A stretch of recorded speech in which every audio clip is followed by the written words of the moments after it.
Hey, welcome to Jay's Journey.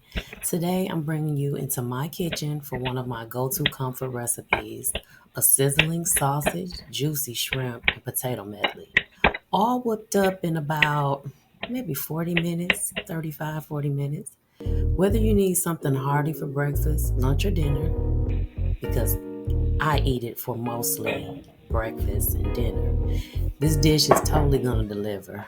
Grab your apron, get comfy, and let's make mealtime feel effortless, creative, and delicious. Let's see how I transform these simple ingredients into a crave worthy meal. Let's dive in.